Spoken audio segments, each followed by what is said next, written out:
The government can't deport a movement, it can't deport this movement, but it's trying to starve the movement of oxygen. It's targeting activists like Ravi as a scare tactic to silence those best able to tell us what the agency is doing and to frustrate our collective project to achieve accountability. So I want to start by situating that tactic in history and then make 2 points. First, and this should be uncontroversial, that immigrants in this country have First Amendment rights. And second, that includes the right not to be deported based on public criticism of immigration policies in this country and the powers that administer them. So turning to history.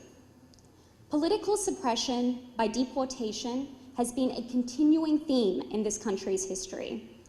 In the early 1900s, Congress passed a law providing for the exclusion of anarchists. In the aftermath of World War I, then Attorney General Palmer ordered the now infamous Palmer raids, which resulted in the deportation of many in the labor movement. And then in the Cold War, you had the government repeatedly deporting and excluding immigrants on ideological grounds.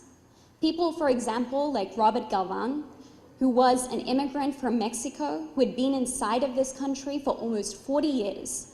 And why was he deported?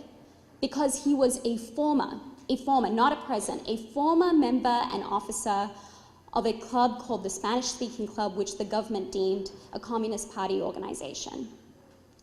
Now, the Supreme Court at times has, shamefully, permitted the targeting of immigrants and accepted the government's claims that these immigrants' political activities are dangerous to this country. But those cases, they were colored by the politics of war and insecurity, and they don't take account of modern First Amendment law. And under that law, it is clear that immigrants inside of this country do have First Amendment rights. The government has sometimes tried to draw a distinction between immigrants who have been lawfully admitted into this country and those who haven't. But I want to make clear that that distinction does not hold water. The Constitution talks about we the people, and the court has made clear that the people includes at a minimum people who are part of this national community, as well as people who have sufficient connections to this country that they should be considered part of this community. And it is indisputable that immigrants without papers, they are part of this national community. So that brings me to the present. And it is a fundamental principle of First Amendment law that the government cannot retaliate against an individual for speaking out. That is especially true where they are speaking out on a matter of intense public concern like immigration. The court has said that speech on public issues is at the very core of the First Amendment.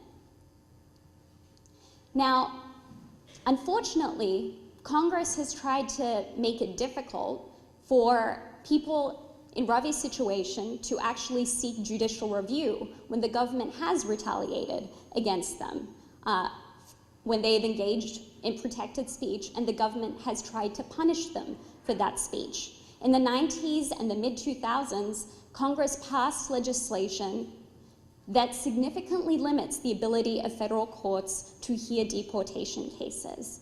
In Ravi's case, the government argues that this legislation effectively makes his claim and others like it unreviewable. But accepting that position would effectively create a First Amendment black hole.